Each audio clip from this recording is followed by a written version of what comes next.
Hello everybody, it is I, your host Jack Decker, and welcome back to the Daily Decker. Well, it seems today in the news, dentists are on a hunting rampage in the safari. Apparently, Cecil's brother, there may be another dentist involved, trying to hunt him down outside the preserve as well. I mean, come on, guys. You have this wildlife preserve in Africa. Why are you not defending the preserve properly? Why are you even allowing hunting even immediately outside the preserve area? This seems to be a third world problem in general, that you have people from other countries going into your country, and then they hire people who are just trying to make a buck, who are doing things obviously against the law in your country, like this one. They obviously against the law to lure the animal outside the preserve area so that the dentist guy can shoot him. And not that the dentist guy is blameless in this either. As I understand it, he's got multiple other hunting incidences under his belt, as well as probation for a previous illegal hunting expedition. I'm like, what is it with dentists and this hunting? Yes, I was watching this interview with Jesse Ventura, and he's going, before you should be allowed to hunt animals, we should have stuck him butt naked, not allowed any equipment with him, wearing 2 bags of meat around his neck, and needed to survive 30 days in the preserve. Then we could discuss the morality of hunting after that. Which I think is taking... I like his idea as far as the trophy hunting goes. This is the 21st century, for Pete's sake. You don't need to prove your manhood by killing a defenseless animal just so you can stick its head on your wall. Come on, this is beyond what you should be doing in this modern age. If you can't show how manly you are in bed with your wife, then figure out something better than shooting a poor defenseless animal. Take Teddy Roosevelt's example, how we got the teddy bear. Because he was hunting in Yellowstone, wanted a Yellowstone bear. They couldn't find it, so what did his men do? And I think Secret Service, no less, decided to capture a bear in a cage, bring it up to him and say, "Here's your bear, Mr. President." And he says, "Hell no, I ain't shooting no caged animal." He at least could prove he wasn't dickless enough to shoot the poor animal in its cage. He knew better. He knew that there was no honor in shooting a defenseless animal. And that's essentially what he did with this Cecil lion. Come on. Hunting is for food only, or should only be for food in the 21st century. And despite what you think, there are still people who need to hunt for food. Parts of Africa, parts of even the United States. It's cheaper in the long run for some families to buy a box of 30-odd six and go out, hunt a couple deer for the year, and then they've got their meat for the winter. Again, but that's using it for food purposes, not because you just want to stick its head on the wall. Even in New York, we do allow hunting of deer. Why? Because we do have a large deer population in the state. And I'm not going to get into the debate about the morality of it, but there is the good, hard question of, is it better to let these overpopulation of deer starve to death because there's not enough food, or to let hunters go in and whittle their numbers down? Which is why we have tag limits on the number of deer you can get every year. They're issued based upon the estimated number of overpopulation of deer, and so to help produce the numbers down so that there's not so many that they're starving to death everywhere, or running into traffic and getting run over by vehicles. Thus the deer dead, and possibly a driver and a few passengers, not including the number of people backed up behind the guy driving, because deer accidents in this state are a disaster when they happen. But that's why we allow hunting, even in this 21st century New York State, the most anti-hunting, anti-gun state in the Union, because there is a legitimate purpose for it. Plus, it allows some families, even in New York State, once you get outside of New York City, there's a lot of poor areas that people need food, and so they allow it. It's legitimate for hunting, food gathering purposes. But again, this whole trophy idea, just going into a safari reserve, and the guy, knew beforehand he was doing some shady shit, and he hires a shady character who, the local that showed him around, he didn't care about the law. He just wanted a quick buck from the American. And so now you got him on all these charges for killing a local friend of a local wildlife icon in the area. Now, if only we could sort of engage this righteous indignation at some of the murders that happen in this country as well, of people on people as well as people on animals, we'd be better off. Hey, we got people dying every day from accidents or the latest Planned Parenthood release. Hey, let's show a little righteous indignation to our fellow human being as well. But moving on from that, other big news, they think they found a crab creature on Mars. Latest NASA photos show this little crab-like creature. All the John Connor fans are up calling it the Crab of Mars, in this little cave-like opening. I'm a little bit skeptical. We have seen some evidence in previous NASA photos of what looked like animal life form. They do argue that there's more than a mountain of evidence that there was water on Mars at one time. However, when you look at either the face of Mars, the pyramids of Mars, or not the face on Mars, that was on the moon, but you do have the pyramids of Mars, and you have this latest rock creature finding. I do, because of the distances involved, I am just skeptical until they actually get the camera right up close next to it and can prove it. Yeah, this is some crab creature, because we've been duped before with these optical illusions. In the case of the face on the moon, I mean, it does look like a face. There's no denying that. But when you look at the NASA photos of it being observed under radar imaging, this isn't visual imaging, this is radar imaging. The rock structure looks nothing like a face whatsoever. And it's because of the way the shadows fall on it that make it look like a face on the moon. And I'm kind of scared that that's what's happening here on Mars. That's just a freakishly weird, coincidental rock structure that the human mind is designed to find patterns. Why we have constellations in the sky, because it's a pattern that our minds think must be there. So I think we might be applying that pattern idea a little bit too vigorously to these structures on Mars. But if there is life, trust me, I would love to see it. I would love to prove that there is alien life out there. They believe they found a planet recently that's in the Goldilocks zone, plus has a water content around its star, and is a lot closer than even Alpha Centauri, that they believe there could be alien life on. At the very least, there's enough evidence to support that human life could exist on it. So there's hopefully a possibility that some sort of life form, intelligent life form, has evolved on it, which would be nice. Trust me, I like aliens.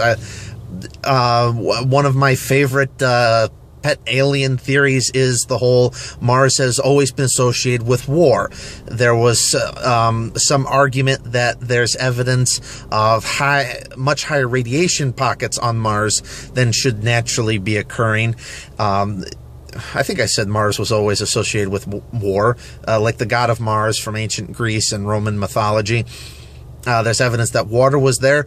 My pet, and there's also the combination of the space seeding philosophy or the ancient astronaut theory. Maybe at one time there was a huge, great civilization on Mars, and there was a huge nuclear war on Mars that totally wiped out the race there, caused great destruction. They then had to be forcibly emigrated from Mars to Earth.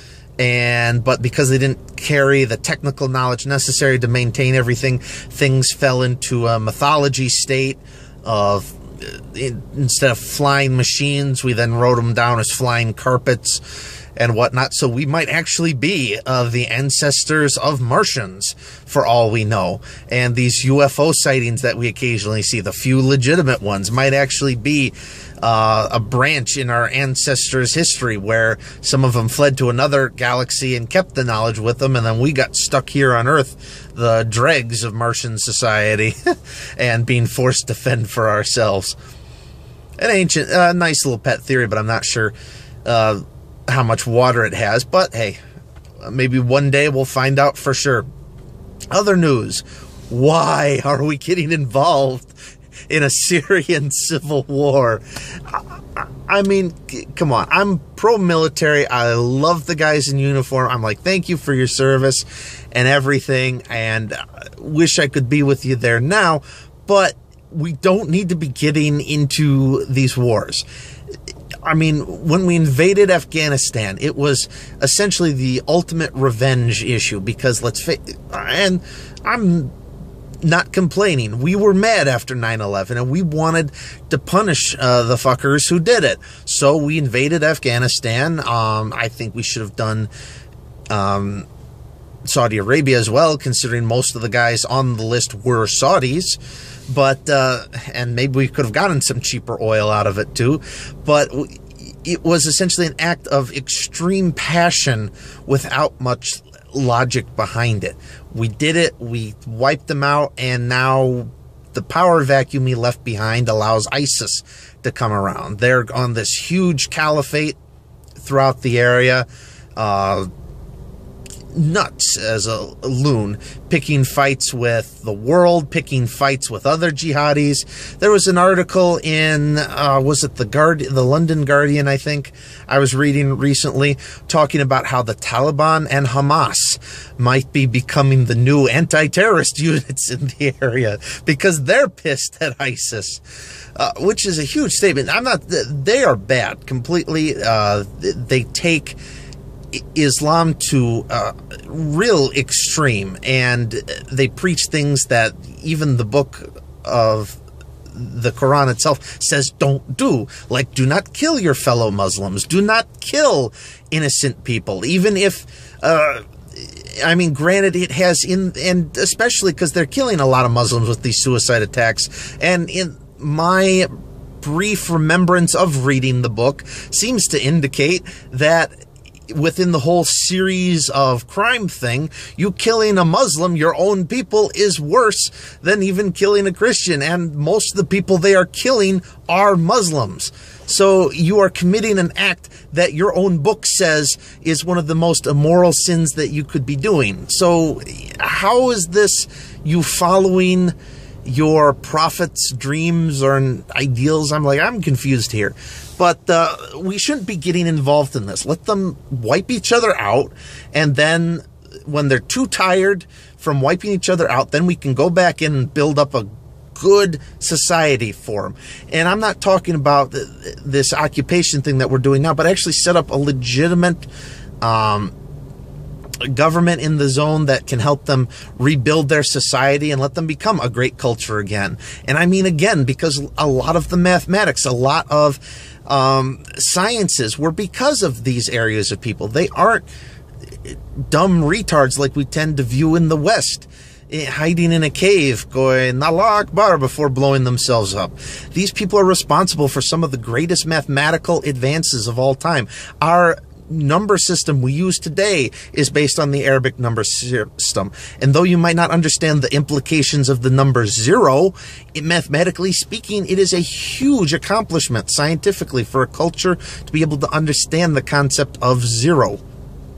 And we can thank them. And plus, older art of theirs, I love looking at it based on fractal theory and a lot of other nice advanced mathematics and theories that came out of these guys. And remember, their ancestors in some of those areas were responsible for building the Great Pyramids at Giza. So they are a very smart, intelligent culture. They've just been shafted throughout history, and we need to be able to let them build their societies back up so that they can rejoin the world stage as equals. But instead we get involved in these local internal conflicts like Syria civil war. Yeah, Assad is a bad guy and we need to get rid of him. But when we're arming groups locally that hand over our reporters to ISIS, hand over weapons we give to them to ISIS, defect after we give them training to ISIS, and then we come up this latest response I was reading through the New York Times that we're going to be doing these bombing campaign in Syria to destroy Assad's forces. And then he says that for offensive purposes, we're going to be destroying ISIS only. But if attacked, we'll defend them against anyone who's attacking them. I'm like, didn't we have this whole Taliban ISIS Air Force incident previously? And we had all those famous photos of the soldiers in uniform with the cards in front of their faces going, I didn't join to be ISIS's Air Force. And I'm like, do we want to be pushing this envelope again? Let's just get out of it. We should not be involved in civil wars. Are the most disastrous, dangerous political things to be involved in. We should stay out of them entirely, because no matter what side you pick, someone is going to be mad at us when it's all over, and it's a huge emotional disaster. It's like domestic spats. You don't get involved in either side, supporting either side. Just try to let the spat go out its way, try to prevent anybody from getting killed, but other than that, stay out from between the two of them engaged in it. Let them get their issues out and let them overthrow Assad, be done with it. We'll get on good terms with the winner, but we shouldn't be picking winners and losers in a civil war, because that is dangerous. Don't ever do it. Yeah. That's all I can say about that. But, so a lot of big news this week. Hopefully, maybe one day when the economy is better, we'll all be getting into a nice, happy world where we can all sing daisies till the day's end. But until then, it is I, the Jack Decker. I'll be bringing you the updates of the week as they happen, the cliff notes of news, and personal opinion on all of them. Remember, some of this isn't necessarily because some of the opinions I have on here that might seem the more out of there, also because I like to see debate. So let's bring up these issues and debate them. I'm not the smartest guy in the room. You aren't the smartest guy in the room. None of us are individually. We need to be working together to come up with solutions to these messes. So please, if you like the video, hit the like button, because you want to discuss things. You want to argue it. I also have a Twitter feed that currently no one is on. So if you just want to have a random guy to argue with, hey, I am more than happy to do that on Twitter. And after this, you'll be listening to the quick automated spiel about thanking you for the podcast. So just sit through that for our Creative Commons license. And thank you for watching, and I'll see you next time. Thank you for listening to the Daily Decker. I hope you all got your daily dose of news.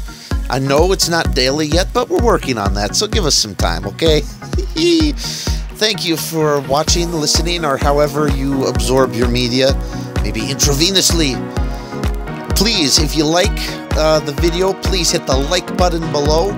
If you want to help support us so that we know we have some loyal fans following us, hit that big red subscribe button. And if nothing else, just post some comments below. Hope you guys enjoyed the video. See you next time.